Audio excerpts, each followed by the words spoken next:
Terkait video itu juga ada video soal kriminalisasi terhadap Anies Baswedan dengan segala upayanya dan juga dengan bukti-buktinya. Ada kasus petinggi dari penegak hukum yang disalahgunakan untuk menyelesaikan masalah pribadi anak mantan penguasa dalam bentuk beberapa video yang akan membongkar skandal kasus-kasus korupsi yang melibatkan petinggi-petinggi negara, baik yang masih menjabat atau yang sudah tidak menjabat. Bismillah, assalamualaikum guys.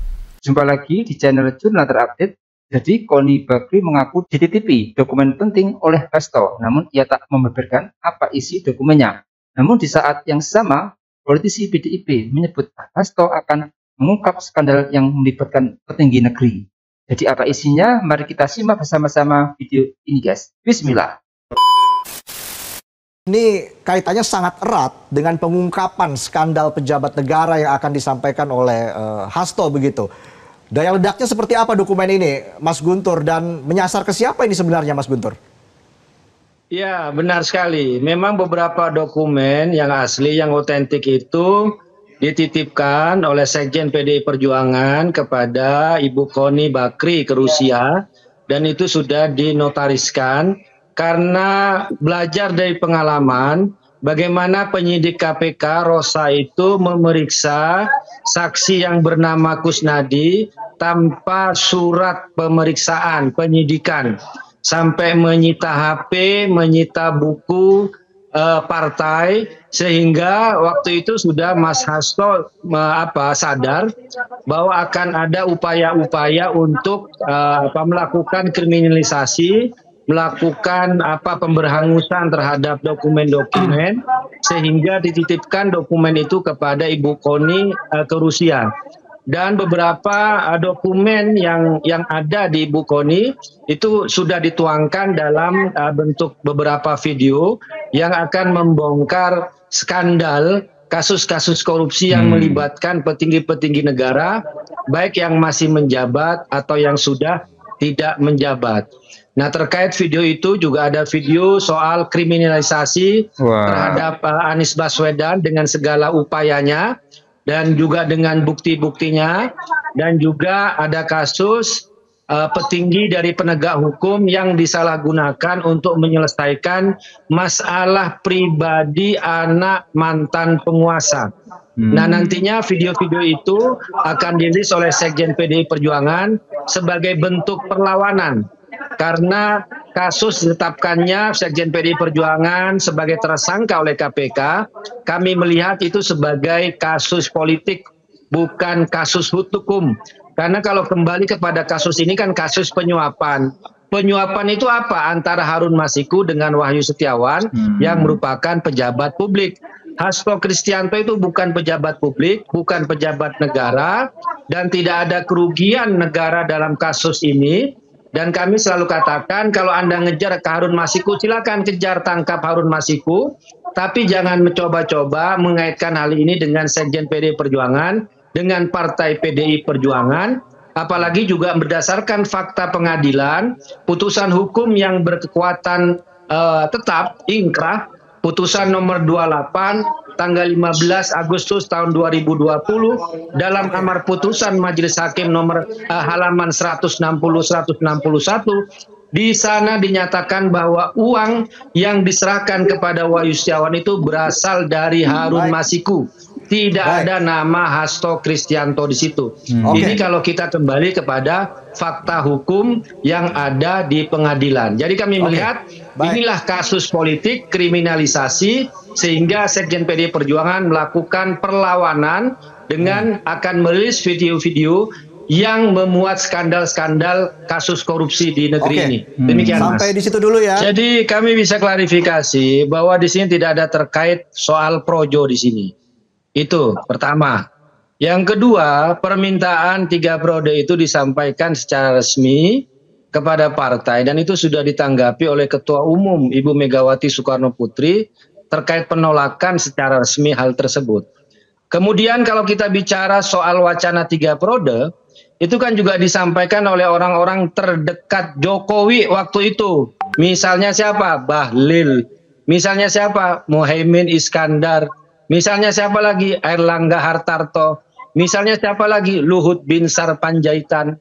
Jadi itu adalah orang-orang lingkaran Jokowi yang mewacanakan 3 periode. Saya tidak mau menyebut Projo. Projo tidak ada konteksnya di sini. Kemudian Pak Jokowi mengatakan bahwa benar di situ mengatakan bahwa orang yang meminta 3 periode itu seakan-akan menampar dirinya, menjerumuskan dirinya. Tapi buktinya orang-orang terdekatnya yang bicara soal 3 periode itu tidak pernah dapat sanksi dari Pak Jokowi, termasuk juga adalah Bahlil. Jadi kita melihat, masyarakat juga melihat bagaimana Pak Jokowi itu menggunakan 2 peran di sini. Melalui orang dekatnya yang lain mewacanakan 3 periode, mulai orang dekatnya yang lain juga menolak 3 periode. Tetapi kami bisa sampaikan permintaan 3 periode itu sampai kepada Ibu Ketua Umum kami. Dan juga yang perlu juga kami sampaikan, dan ini sudah dinyatakan oleh Mas Hasto, pernyataan juga itu sudah dinotariskan oleh Mas Hasto, bahwa selama ini banyak sekali intimidasi terhadap beliau terkait ucapan-ucapan yang kritis terhadap Mas Hasto.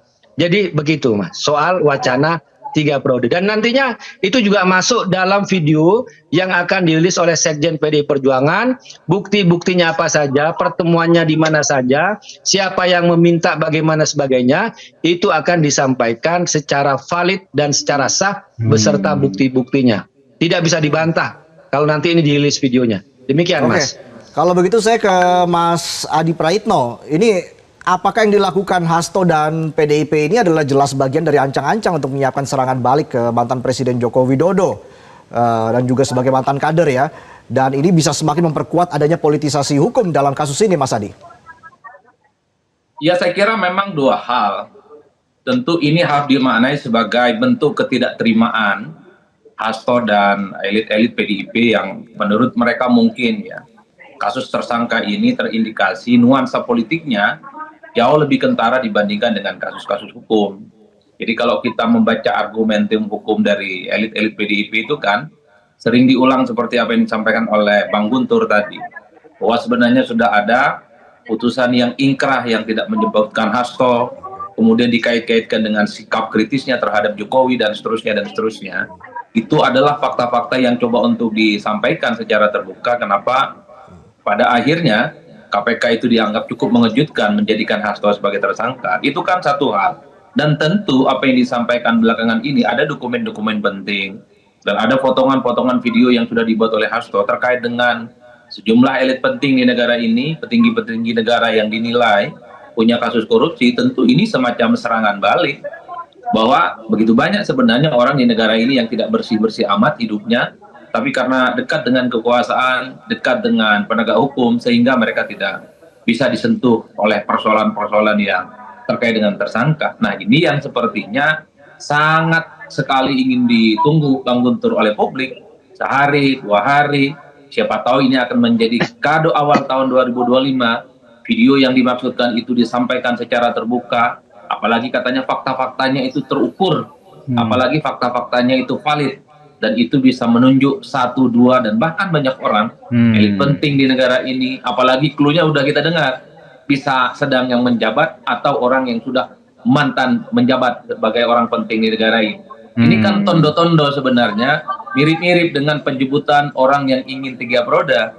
Inilah yang saya kira dalam hitungan hari dan minggu ke depan, pastinya publik menunggu, supaya KPK ini tidak hanya misalnya hanya fokus pada Hasto, tapi pada fokus pada isu-isu besar lain yang saya kira memang itu harus diwujudkan oleh KPK yang baru. Nah, yang kedua sepertinya memang dari dulu persoalan kasus hukum yang membelit elit partai itu pasti tidak bisa dilepaskan tuduhan dari politisasi dan kriminalisasi, karena seringkali kasus yang melibatkan elit-elit partai itu kaitan hukum dan politik memang tidak bisa dipisahkan satu sama yang lain, sangat kompleks Mas Reza. Tapi secara prinsip fakta hukum sudah diumumkan oleh KPK dan pastinya KPK punya fakta, punya data bahwa persoalan Hasto ini sangat layak kemudian dinaikkan menjadi kasus yang kemudian membuat Hasto itu dijadikan sebagai tersangka.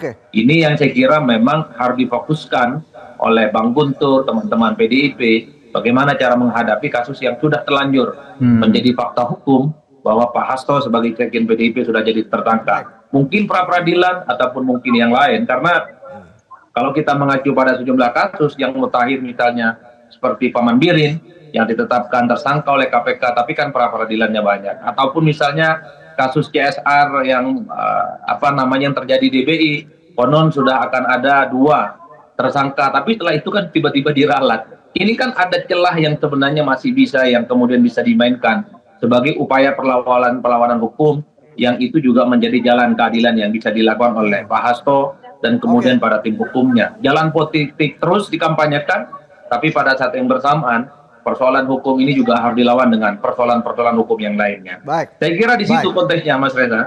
Oke guys, jadi sangat ngeri kan jika Hasto benar-benar berani membongkar skandal korupsi pejabat negara, apalagi nama Pak Jokowi dan Anies pun tadi sempat mungkin disebut-sebut oleh Guntur Romli. Ini bisa gawat karena bisa membongkar kasus besar yang lainnya. Bisa-bisa skandal korupsi petinggi negara di Indonesia bisa terungkap semua. Mungkin banyak rakyat yang mendukung Pak Hasto untuk membongkar dokumen pentingnya itu. Biar seluruh rakyat tahu hal yang sebenarnya, kalau memang benar ada. Sementara itu, langkah Hasto itu pun juga disambut positif oleh Koordinator Masyarakat Anti Korupsi Indonesia, MAKI, Boyamin Saiman. Menurut Boyamin, tindakan Hasto berpotensi menimbulkan efek domino yang besar, menciptakan gelombang saling bongkar kasus korupsi di level yang lebih tinggi. Menurutnya, ini adalah langkah yang positif dan dia sangat senang mendengar klaim adanya bukti-bukti yang dapat membongkar skandal besar tersebut. Jadi mungkin itu yang bisa saya jelaskan untuk video kali ini. Bagaimana menurut kalian soal video ini? Tulis komentar di bawah ini ya guys. Saya pamit dulu. Assalamualaikum warahmatullahi wabarakatuh.